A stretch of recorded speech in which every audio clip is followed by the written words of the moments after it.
16 साल की उम्र में सोनिया को अपने एरिया में एक लोकल गैंगस्टर से प्यार हो जाता है। प्यार मोहब्बत का सिलसिला आगे बढ़ता है और कुछ ही महीनों बाद सोनिया उससे शादी कर लेती है। उस शख्स का काम था चोरी करना, डकैती डालना, किसी से मारपीट करना, अवैध पिस्तल अपने पास रखना।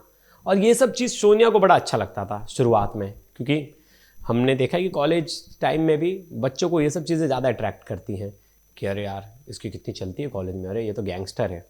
और ऐसे ही था कुछ सोनिया के साथ। सोनिया को भी ये सब चीज़ें स्टार्ट में अच्छी लग रही थी, लेकिन जैसे जैसे उम्र बीती और उसे समझा कि अरे यार इससे तो जीवन नहीं चलने वाला साथ में, और अच्छी लाइफ के लिए अच्छा शख्स होना बहुत ज़रूरी है, ना कि गैंगस्टर। और सोनिया ने अपने ही पति को मारने के लिए, यानी गैंगस्टर पति को मारने के लिए एक नया बॉयफ्रेंड बनाया। वो बॉयफ्रेंड भी क्रिमिनल, और उसके बाद अपने पति की हत्या की साजिश रची। इसे लगा कि उसका बॉयफ्रेंड इसमें उसकी मदद करेगा, लेकिन ऐसा नहीं होता है और मदद कोई और करता है। वो तीसरा शख्स आता है और वो इसके कहने पर इसके पति की हत्या कर देता है। लेकिन हत्या होने के बाद किसी को कुछ पता नहीं है, लेकिन एक छोटा सा क्लू इस महिला को फंसा देता है और सोनिया का चेहरा सबके सामने बेनकाब हो जाता है। तो क्या है ये पूरी मर्डर मिस्ट्री, इस वीडियो में हम जानेंगे। लास्ट तक ये वीडियो जरूर देखिएगा। नमस्कार, मेरा नाम है प्रवेश पांडे और आप देख रहे हो क्राइम तक। सोनिया एक दिन कॉलेज जा रही थी तो पीछे से एक लड़का बहुत तेजी से बाइक लेकर गया। सोनिया ने देखा ये कौन है। वो वापस से यू टर्न लेकर आया और सोनिया को उसने स्माइल दी। सोनिया ने भी हल्की सी स्माइल रखी और वो लड़का वापस चला गया। सोनिया जब भी कॉलेज जाती है वो लड़का ऐसे 2-4 बार राउंड मारता। एक दिन सोनिया के कॉलेज के बाहर वो लड़का बैठा था और उसकी किसी से बहस हो जाती है, तो वो और 10-15 लड़के अपने साथ लेकर आता है और उस लड़के को पीटता है और वहाँ खड़े रह के ऐसा दिखाता है कि वो बहुत बड़ा भाई है, वैसे कॉलेज टाइम का भाई। सोनिया की उम्र उस समय 16 साल थी। सोनिया को लगा अरे यार क्या डैशिंग लड़का है, वाह क्या पर्सनैलिटी है, और सोनिया उससे इम्प्रेस हो जाती है। सोनिया फिर उसके साथ बातचीत बढ़ती है और धीरे धीरे दोनों रिलेशनशिप में आ जाते हैं। 16 साल की उम्र में, यानी 2-3 महीने बाद ही सोनिया प्रीतम से शादी कर लेती है। और प्रीतम दिन पर दिन और एग्रेसिव और वायलेंट और ज़्यादा बड़ा गुंडा बनता जा रहा था। फिर पहले तो कॉलेज तक मारपीट ये सब चीज़ें थी, जैसे ही बड़ा होने लगा वो नशे का आदी हो गया। दिन रात नशा करता था हमेशा। फिर लूट मार करता था, उसके लिए जेल भी जा चुका था कई बार। फिर हथियार रखना अवैध, फिर एक किडनैपिंग केस, ऐसे बड़े बड़े क्राइम में इन्वॉल्व होने लगा।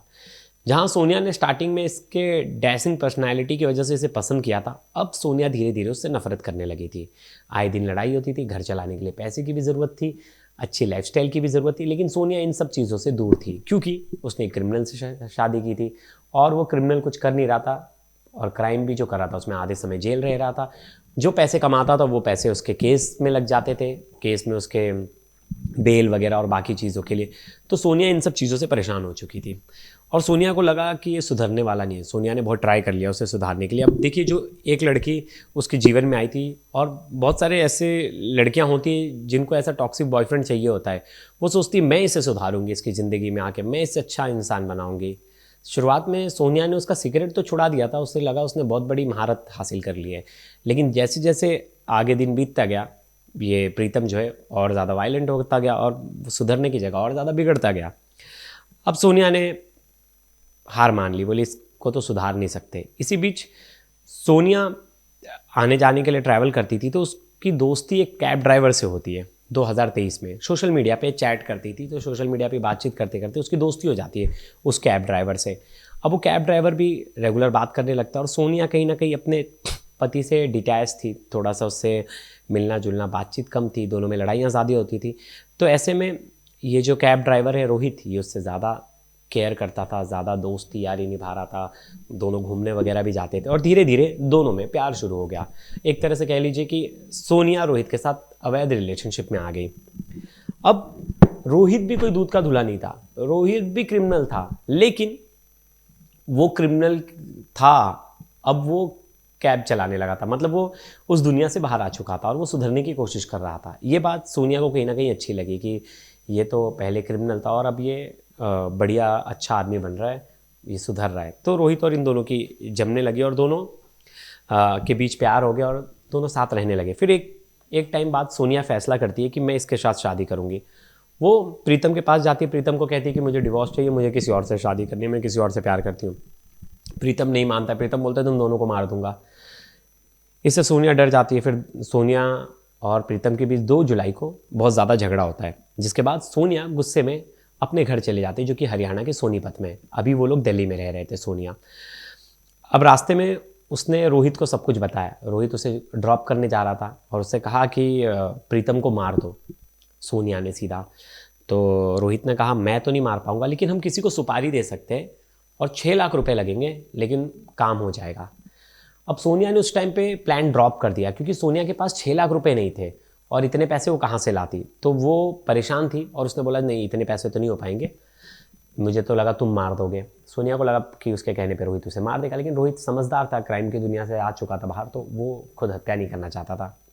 अब 5 जुलाई को प्रीतम सोनिया को लेने, सोनिया का पति है प्रीतम, सोनिया को लेने वापस से सोनीपत आता है। वहाँ उसके घर पर बहुत तमाशा होता है, लड़ाइयाँ होती हैं और इतनी ज़्यादा बहसबाजी होती है कि आस पड़ोस के लोग आ जाते हैं, जिससे सोनिया बहुत ज़्यादा गुस्से में हो जाती है। और पड़ोस में ही जो इसका पति है प्रीतम, वो रुक जाता है, उसका कोई रिलेटिव रहने वाला होता है। अब सोनिया गुस्से में अपनी बहन के देवर को फ़ोन करती है। वो भी क्रिमिनल है, मतलब थोड़ा सा फ्री रहने वाला है, कह सकते हैं कि जिसके पास काम धंधा नहीं है। उसको कहती है कि तुझे 1 लाख रुपए दूंगी अगर तू मेरे पति को मार देगा। वो कुछ सोचता नहीं और तुरंत रेडी हो जाता है और 50,000 रुपये ले भी लेता है। अब उसी रात, जिस दिन लड़ाई हुई है उसी रात, वो तुरंत एक फ़ोन पे आ जाता है और वो प्रीतम की हत्या कर देता है, प्रीतम को मार देता है। और जो इसका देवर है उसका नाम विजय है विजय प्रीतम को मार देता है और मारने के बाद उसको एक चद्दर में लपेट देता है और नाले में फेंक देता है। अब इसके बारे में किसी को कुछ पता नहीं है, सब अपने अपने घर चले जाते हैं। लेकिन हत्या करने के बाद जो विजय है वो एक फ़ोटो है वो भेज देता है सोनिया को कि ये देखो तुम्हारे पति को मैंने मार दिया। और इंस्टाग्राम पे वो फ़ोटो भेजने के बाद वो मैसेज डिलीट कर देता है जब सोनिया देख लेती है। फिर सोनिया वापस से दिल्ली आती है और अलीपुर थाने में जाकर कंप्लेंट दर्ज कराती है कि मेरा पति गुम हो गया, मिल नहीं रहा। और इसी बीच पुलिस उसे ढूंढ रही थी। तब तक सोनिया ने क्या किया कि उसकी कार थी 3 लाख रुपए की, वो बेच दिया, वो पैसे रख लिए अपने पास। और सब लोग ढूंढ रहे थे, सब कुछ था, पुलिस भी ध्यान नहीं दे रही थी ज़्यादा, क्योंकि सोनिया पीछे नहीं पड़ी थी कि आपका केस है तो आपको पुलिस के पीछे पड़ना पड़ेगा। लेकिन पुलिस ने जो है वो प्रीतम का नंबर जो है वो लगा दिया था सर्विलांस पे। और सोनिया यहाँ एक गलती कर देती है। सोनिया उसका मोबाइल जो है वो कहती है विजय को कि मुझे ला कर दो। विजय उसका मोबाइल लाकर सोनिया को देता है और सोनिया वो मोबाइल दे देती है रोहित को और उसका कार्ड निकाल के फेंक देती है। लेकिन वो भूल जाती है कि IMEI नंबर वगैरह है जिससे कि मोबाइल ट्रेस हो सकता है। और कुछ टाइम बाद वो मोबाइल एक्टिव होता है, वो मोबाइल को चालू करती है। मोबाइल जैसे ही चालू करता है रोहित, उसकी लोकेशन जो है पुलिस को मिल जाती है और पुलिस तुरंत रोहित तक पहुंचती है।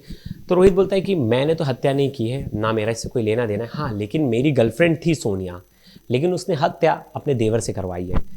फिर यहाँ से जो है सोनिया का सच सामने आ जाता है और पुलिस सोनिया को भी अरेस्ट कर लेती है। सोनिया फिर वही सेम स्टोरी बताती है कि मुझे बहुत मारता था, शराबी था, ये था, सुधर नहीं रहा था, जिसके वजह से मैंने रोहित से प्यार किया, लेकिन मुझे लगा रोहित मेरे लिए काम करेगा, रोहित ने भी नहीं किया। तब जाके मैंने थक हार के मैंने देवर को सुपारी दे दी। तीनों लोगों को पुलिस ने अरेस्ट कर लिया और उनको कस्टडी में लिया। कस्टडी के बाद उन्हें जुडिशियल कस्टडी में भेज दिया गया है। अब आने वाले समय में देखना होगा कोर्ट इस पर क्या फैसला सुनाता है। लेकिन सोचिए, शुरुआत में ये कहानी उन सब के लिए, यंगस्टर के लिए जो कॉलेज में बड़ा ये सब शोबाजी, ये सब चीज़ें बड़ा पसंद करते हैं कि अरे यार इसकी तो क्या कॉलेज में चलती है, क्या भाई है ये तो, पटेली है, हमारे मुंबई में कहते हैं पटेली। तो फिर इन सब चीज़ों से बहुत जल्दी अट्रैक्ट हो जाते हैं। लेकिन धीरे धीरे समझता है कि जो IT फील्ड, जो कंपनीज़ में, जो गवर्नमेंट जॉब्स और जो अच्छा कर रहे हैं लाइफ में, वही सही पार्टनर है। क्रिमिनल्स के साथ आप रहोगे तो कहीं ना कहीं वो तो सुधरने वाला है नहीं, क्योंकि उसके नाम के आगे क्रिमिनल लगा है। और आप सोच रहे हो कि आप उसे अच्छा इंसान बना सकते हो तो बना के देख लो, वरना ऐसे केसेस होते हैं जैसा सोनिया के साथ हुआ। और सोनिया की जैसी 50 कहानियाँ मिल जाएंगी, लेकिन सोनिया भी क्राइम को ख़त्म करने के लिए क्राइम का सहारा लेने की कोशिश करती है, मतलब एक क्रिमिनल को सुधारने के लिए खुद ही क्रिमिनल बन गई। ये कहानी सोनिया की थी। आपकी इस पर क्या राय है ज़रूर बताइएगा। तब तक के लिए धन्यवाद।